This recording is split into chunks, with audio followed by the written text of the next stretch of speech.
Hi, I'm Lippy. And I'm Grumpy. Together we're Lippy and Grumpy Do Podcasting.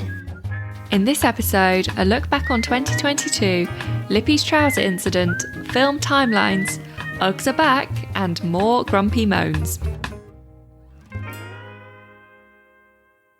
Now, Lippy. Hello. A rather belated Happy New Year. A very belated Happy New Year. Yes, we've been a bit sick, put it mildly. Yes. And one of the things that have gone has been the voice. In fact, mine is still a bit croaky. Mine's okay now. Yes. Well, you obviously exercise yours a lot more than I do. Obviously, yes. Yes. So I apologise particularly to Orange Marshall too, who got very excited about us coming back on just after New Year, only to find radio silence, which is never a good thing. No. Anyway, before we start on our usual ramble through various stories, I thought we'll just do a little retrospective of 2022. Yes. We were planning to do quite a big one, but that's now sort of in a dim and distant memory, 2022. Yes. So we'll just do a couple of things that made our year. I think the first one in January was The Shark is Broken. Oh, that was amazing. Was that January last year? It was January, yes, over a year ago, incredibly. Loved it. Yeah, absolutely loved it. And even more so than the show was being offered tickets by a listener who neither of us know, which was quite a revelation, who we've named Mr. Zamboni. Yes. Who I hope is still listening. Hopefully. I mean, we've been gone for a while, so hopefully. Yes. We called him Mr. Zamboni because it turned out later that he actually had driven a Zamboni machine for a period of time. Which we both would like to have a go at. I think it's probably the coolest driving job ever. 100%. Shadow of doubt. And then in February we had... March, not February. March, we had the lost passport incident. God. And the lack of ski holiday that followed that. Yeah, exactly. And we ended up in April on a very cold boat trip in the Norfolk Broads. Which was a very lovely trip in the daytime. It was good in the day. It was very cold at night, though. And nowhere was open, which was it wasn't, was it? A pain in the neck. But it was like the weekend before everything opened. I remember a few people said, "Oh no, we're opening next weekend." Yes, yes. But it was sort of getting close to Easter, wasn't it? So... yeah, it's not surprising that it was a little bit shut, let's put it that way. But the places we did go to were lovely. Were fantastic and a very warm Norfolk welcome. Mm-hmm. In May, we learnt about cats and cucumbers and why some cats are scared of them. And it was an introduction into epigenetics, which I still don't fully understand. It has I to be completely said. forgot about that. That was like a new piece of information again for me. It was very new, wasn't it? And interesting, I have heard it on a couple of documentaries since. So it's quite nice to know what it actually is rather than just the terms flying very quickly over my head. And July was mostly camping. It was for you. You were away for the whole month. Not quite, but it felt like it. And it was the start of the discussion of when is midnight, which unfortunately raised its ugly head again in late December. It did, yes. And wife of Grumpy was adamant she knew the answer and proved it by asking one taxi driver. Oh, yes, sorry, because that makes sense. The taxi driver knows all. Yes, I think they call it... Well, no, because the theory behind it was quite right. I question the quantity. Yes. So you don't stop when you find one that agrees with your argument. I think that's called observation bias. Yes. I now also can't drive. Every time I drive to yours, I drive through Guildford past the McDonald's sign, and I can't look at it the same way anymore. No. Well, you've got Orange Marshall too to thank for that. Yeah. Yeah, we have to avoid the middle of Guildford now because it just my head explodes. And then in August we started a discussion about sea level, which we did a few discussions that made you really think, actually, didn't we? Well, that rumble on and on and on. And I might start another one for this month. Oh no! Which is: does hot air rise or does cold air fall? That's a chicken and egg question. That conversation started when I worked for BMW in 1998 and has not been solved. No. Yes, that's a chicken and egg. It is a bit. It is. Or a fish and egg. Because fish come It could be, yep. And then in October, I found a life-changing tweet which said, could we, without relentlessly criticising, let people have their pumpkin spice and avocado toast and their fandoms and their Dungeons and Dragons and their too early Halloween decorations and whatever little harmless things in which they manage to find a tiny shrivelled flower of joy. Yes. So I did not criticise people for eating mince pies in November. I refused to have one. Didn't criticise it. Just said, no, thank you, it's not December. But you did criticise me for eating a cream egg the other day. It was ridiculously early. Of which I now have had 3. Well, that's fine. I'm quite happy with that. What annoys me is the fact they're selling them this early. Oh, yeah. Oh, to be honest, the actual cream eggs I feel differently about, but full-on Easter eggs, literally the 1st of January, the shops were packed of full Easter eggs, big ones. It's crazy. And that's not joy, that's money grabbing. And I will still attack money grabbing. Yes. Going back to the mince pies. Oh, yeah. So what happens is there's loads of mince pies available in November, which I don't have because it's not December, which is my own silly fault, but I'm just being stubborn on this one. But come December, everybody's had enough of mince pies in this house, so we don't have any. Well, so I get to eat 2 or 3. I would have happily eaten mince pies with you if Wife of Grumpy actually purchased the mince pies. That's my point precisely. Her reasoning for purchasing mince pies is that 1 out of 5 people didn't like them, so she didn't buy them. We got Duck Boy to blame for that. Yes, we do. And then in November, Mr. Musk took over Twitter, and I predicted it would be dead by the end of the year. Which is not quite right. No, but he has won a Guinness World Record for losing the most amount of money, like an individual person losing the most amount of wealth. Yes. So that's not... Well done. That's pretty good going. Yeah. And I noticed that some of the third-party Twitter applications aren't working. I've used Phoenix on my phone for a very long time, and that's just stopped working. It can't authenticate with it. Oh. Yeah. But there's nobody to call because they've all been sacked or left. So, one or the other. What could you do? And we did say we were going to have a bit of a ban on Twitter. But I do quite like Fesshole, which is people's confessions when they've done some outrageous things. A lot of it is quite adult, so I'm not going to repeat any of it on here. So that brings us to December, which we did a great big long advent calendar for. As usual. So we didn't have any of our normal podcasts in there. So quite a few things happened. So in my little man office that I now work from, I've got a nice new carpet. A lovely new carpet. Lovely new carpet, and which meant ripping everything out to get to put it down. Full clean down. While I was doing that, I installed my old hi-fi from the 1980s. So I bought a second-hand pair of speakers and wall brackets. And I love it. It's great. I've got a Chromecast audio attached to it, so I can stream Spotify to it. Wow, that's impressive. And I've dug my record deck out of the loft, and it's currently in pieces, waiting for some lubrication and some fettling. So it's becoming a real man cave. It has been for quite a long while, but I'm now... ever since watching Suits, I always quite fancied a record deck in the office, and I'm almost there. I'm just some oil and a couple of new belts away from it. Oh, we had a Costco trip, didn't we, in December? We did. It was great as well, because I love Costco, but Duck Boy hates Costco. So, I got to really do the looking at everything. Yes. Well, you can get caught out.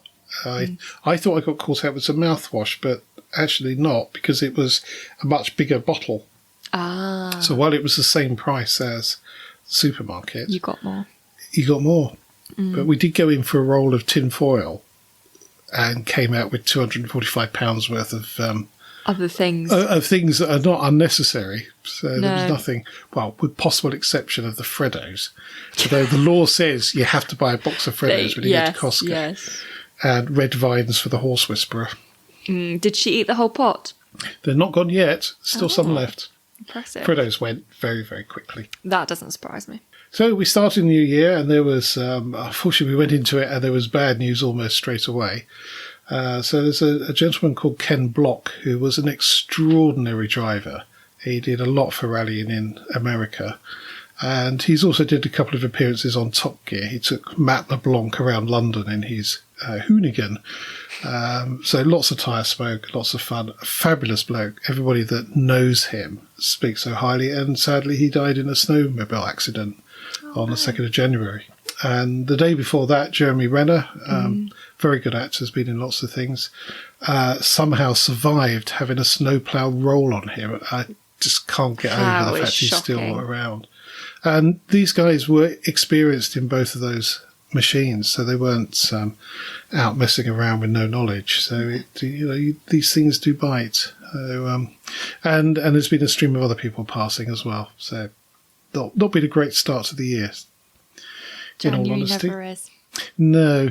And then you had an incident with a pair of trousers. Oh no, I did. I mean, it's not the same as someone dying, but I died inside, that's for sure. So I when did I get them? I got them in 2020, so they are quite an old pair of jeans that I was wearing. I wore them to work. I still go into the office a couple of times a week, and I happened to be in the London office, and I was it was a Monday, I think, because I was in an OKR session. I said it right this time, so that's good. With the COO. Sorry, could you explain what OKR is? It sounds a bit talky, speaky, corporate talk. Oh, it does, doesn't it? So you know KPIs? Yes. So it's like that, but it's not. So it's objectives and key results. Okay. And the point of objectives and key results is they come... So the leadership team of the company come up with the direction that they want the company to be looking towards for a certain time period. And then, so they come up with their objectives and their key results as a leadership team. And then that filters down. So then each department then come up with their own objectives and key results, which they think symbolises what the leadership are looking to do, but they've come up with it on their own. Yes, so it's I know, how they feel their department will help the company get to that vision. Yes, I understand that. But it's better because you get to come up with your own things rather than being told. It is and it isn't, in my view, because if the position I've been in the last few years, I worked for a small company that was bought by a very big company, and you're sort of left to your own products and client base to a degree. How does that then fit in with a company that's doing actually something completely differently? It's within the same industry, but it serves a different client base. It's very difficult when they go, right, we're going to put everything in the cloud, for example. And that's one of our, what they call it, winning step. We go, well, no, but all of this runs on technology from the 1980s, really. It's quite an old system. So that's where objectives and key results are different, because objectives it's not a statement of what, it's not like none of it can be a task. So nothing you write down can be a task. So like an objective for the company as one of their top level ones is to do with culture, and it's to have I can't remember the wording's like, to have a happy and high performing outcome focused workforce.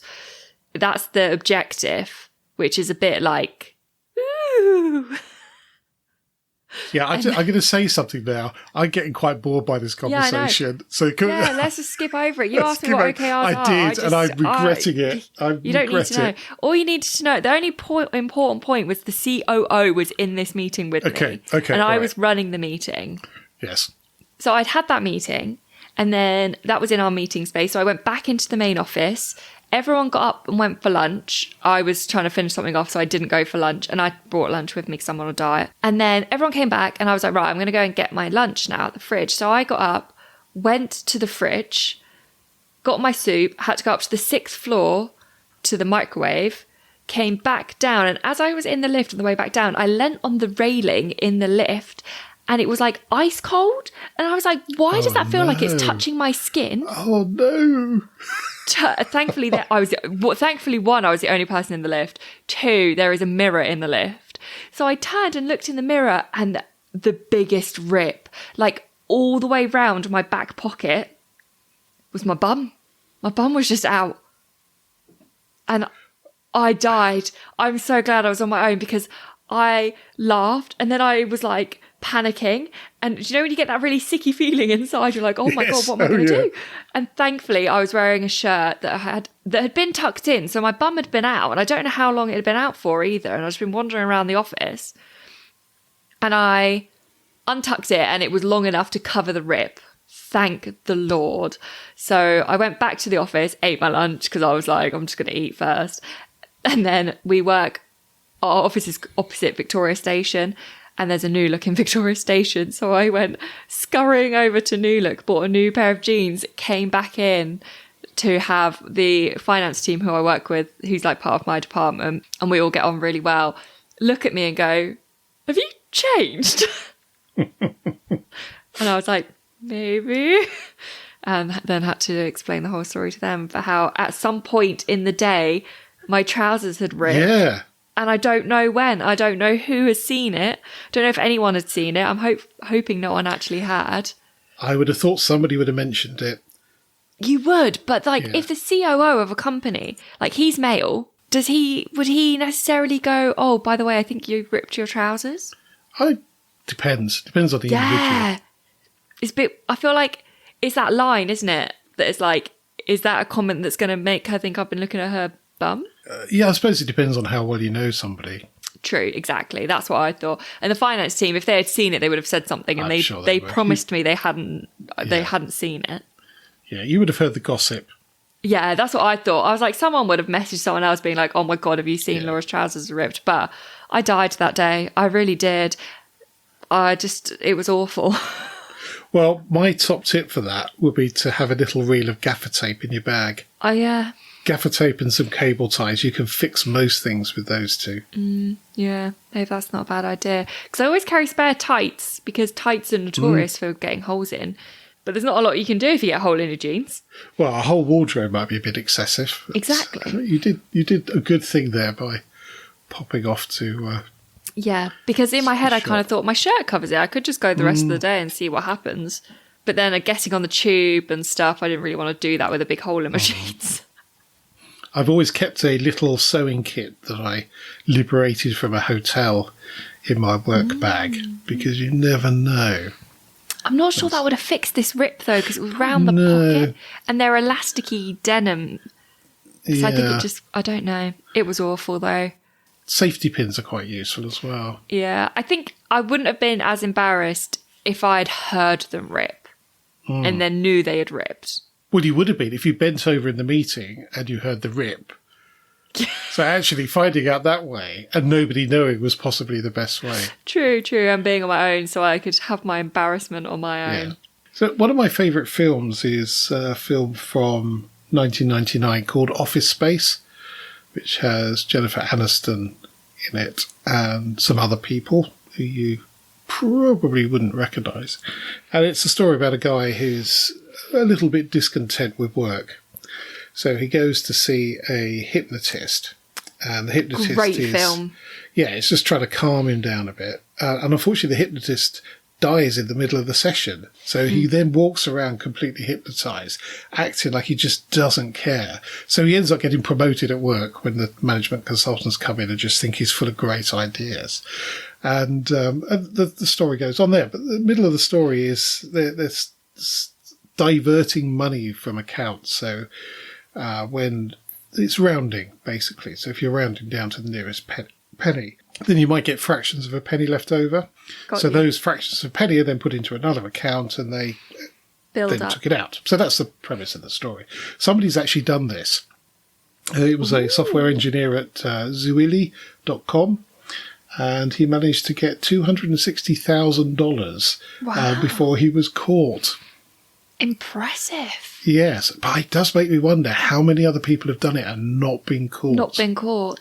Yeah. Yeah, there was a book I read years and years ago. It's full of these sorts of scams, and it was people that got caught. And one of them had done something very similar to this, and he only got caught because the account he was using won a prize draw, and he had to go and collect it. At which point the whole nasty business came out. Oh, you'd be so annoyed, wouldn't you, that winning something meant that you got caught out. Yeah, absolutely. But there must be loads of people that get away with it. I have a statement to make. Oh, no. Oh, no, Uggs are back in fashion. Oh, I know. I think it's worse this time round, though, because they're like half the size. Well, the problem is people don't seem to be able to walk in them, so they scuff, and that's very annoying. To be honest, that is with fake Uggs. We shouldn't associate that with Ugg, because Ugg have a very good sole, the real Uggs, and very good support around the ankle, which stops the scuffing. But the cheap ones don't, so they slide off your foot as you walk, and then they like rub across the floor.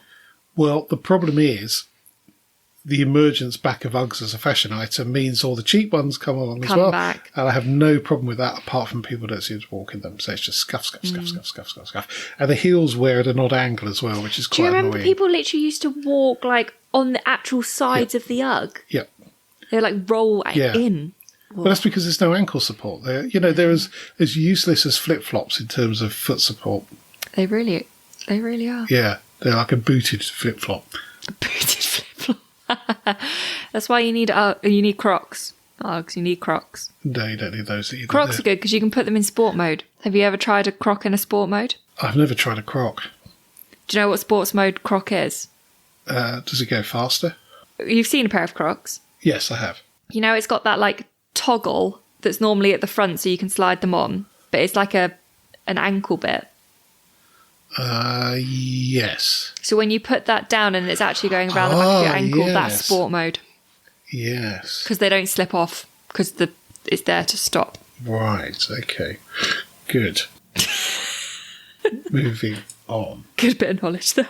Last weekend, we went to see a play at the Chichester Theatre, which is a really nice, spacious theatre. It's great. Been there a few times. And it's a Lavender Hill Mob, which originally was an Ealing comedy. So it's black and white comedy from the 50s. And I love those films. They're superb. And it starred Miles Jupp, who's a very funny gentleman, has done quite a lot of rounds on various game shows and what have you. And basically it's a play in a play. Presented as that. And there's a scene there where they're explaining how they stole some gold bullion, on how they did that. And they had to have some guns because obviously you've got security guards around the bullion. So bearing in mind it's all set in a sort of a club, expat club in Rio de Janeiro. Guy comes out with two bananas. And the guy looks at me and says, well, really? Bananas? He said, well, I thought they were very appealing. Of which the whole of the audience at Chichester Theatre groaned, apart from Wife of Grumpy, who laughed. Yes. I would have laughed. That's a good show. I think you probably would. It was quite good. But it was quite funny, sat there hearing groaning all around and laughing right next to me. It was quite funny. But if you get a chance to see that, I don't know where it's going now. It's touring. I know it's done in Guildford.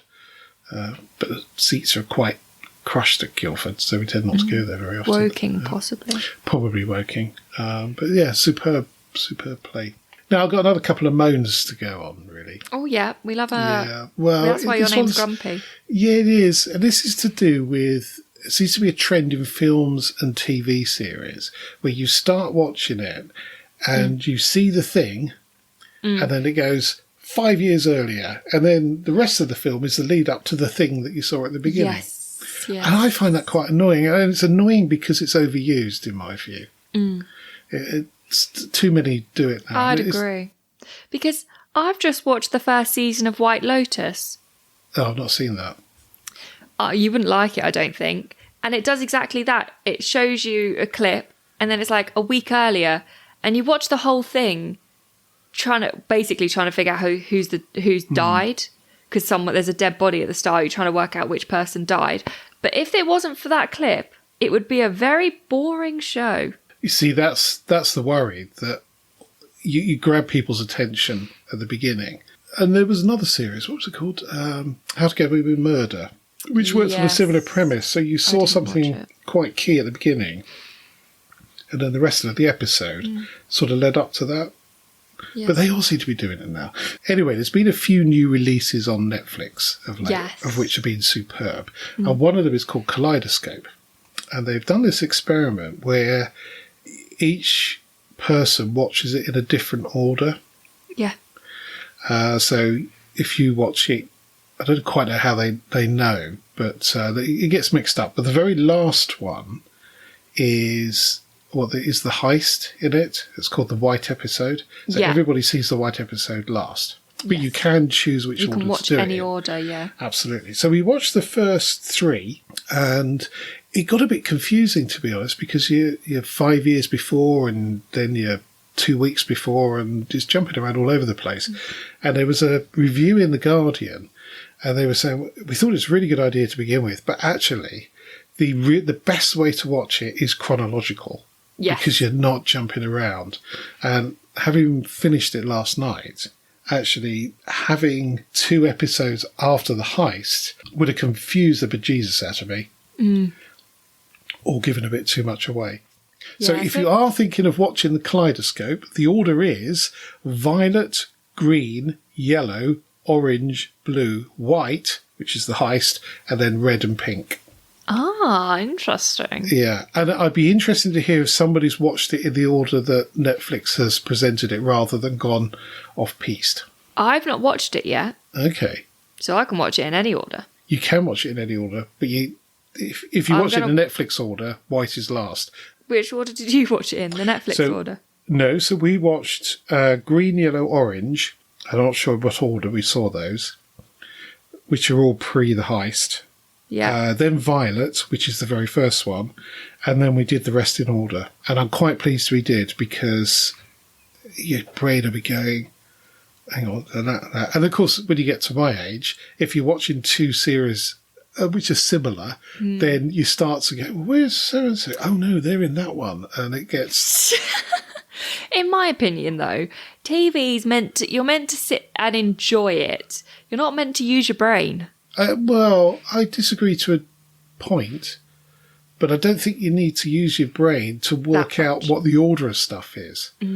What was quite clever, though, watching the very last one, if you'd watched that before the white one, it wouldn't necessarily have given the game away. Oh, okay. Makes sense. Yeah. I mean, it's a good story. It's worth watching. See. Yes. I'll tell you what's definitely like 1,000,000,000% worth watching. Traitors. Is that the thing in the castle? Yeah, in Scotland. Yeah, I'm not very good with game shows like that. Honestly, though, yes, because they are a bit argumentative. I can see why you wouldn't enjoy that. But Duckboy and I...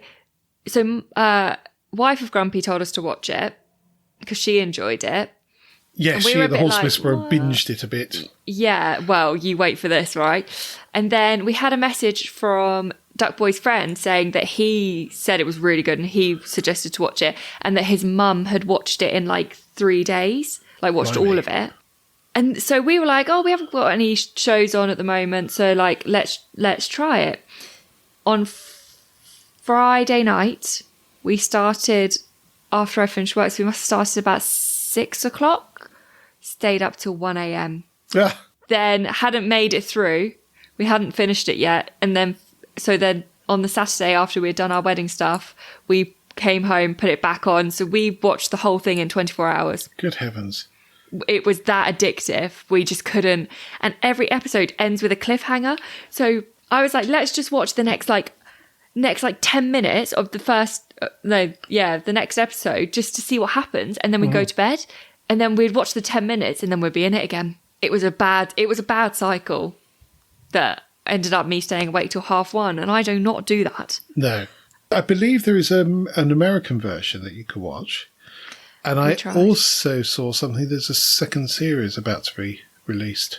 We watched the first 30 minutes of the first American episode, and it was identical apart from with Americans. So all the tasks are the same. Yeah. There's slightly different twists, but they were a bit more irritating, if I'm honest. They were a bit more catty. Talking of which, I noticed, and it slipped me by, that The Apprentice has started. Have you not seen it? Yes and no. So I thought it was the end of January it started, so I hadn't been looking out for it. And we watch so little live television now that you just don't see adverts for it. And I hadn't seen anything in the socials about it. And the Horse Whisperer mentioned that it started. So the 3 of us sat down and watched the first one, and I couldn't watch anymore. There was just so much the girl arguing. group. Oh my God, it's bad. The second we've watched week 2, week 2's better. I understand that. Definitely better. But that first challenge, they just did not stop arguing the whole time. No, it was dreadful. But looking at what they were doing, what I don't understand, and maybe this is restriction in the, because it is a game show, essentially, restriction in the game show, is that if you went to somewhere you didn't know anything about, and you go, right, we're going to put a sales team in there. Thing number one is, why are all 5 or 6 of them in one place together? Why aren't you just splitting up so that you're covering twice the area? So that's the first thing. Second is, why would you not do some research into finding what was the best area? I mean, Antigua has got 365 beaches, so finding a busy beach is really difficult to do. So maybe that's not the best area. And with the boys doing the tour, which was great, but they were saved by the nerdy-looking one. Oh, he was incredible, to be honest. Who knew so much. I think his name's Greg. Yeah, and I thought whether he saved them, really, for that 100%. tour. They would have lost without him. Why would you not spend the evening reading up about the places you were going to? It beggars belief, baffles really. me. But then the problem is in my view, they're picked by the producers because they'll make good television rather than necessarily good business people or even a bit of both. And then run a bath. I don't think there's any. Some of them are claiming to run multi-million-pound companies. Why would you want a couple 100,000 to... Greg, though, the guy that knew a lot about cannons, he was good. I liked him. I like him. He could be... There was a guy a few years ago that was a bit nerdy that did the bendy... emergency biscuit. Yeah, the bendy nail file. Yeah, so he was a bit sciencey, wasn't he? So maybe there is a bit of hope. Carrying on with the television theme. Oh, yes. Jeremy Clarkson, who is a polarising character for the population, he put his foot in it and made a bit in his column that really was quite out of order. It wasn't a very good move. Oh no! Understandably, people got upset about it, but in that getting upset, that column that how many people read in a newspaper and online. So the online one was taken down quite quickly. So it would be people reading the newspaper. It's been repeated all over the place. So he's written something that's quite unpleasant and it's been broadcast across the whole of the nation constantly for weeks. And you just think, surely this has the opposite effect. If you really were concerned about people writing that stuff, what you don't do is repeat it. Yeah. And the problem is human nature goes, oh God, what did he write? So you go and find it, but you haven't got it in front of you and it's everywhere.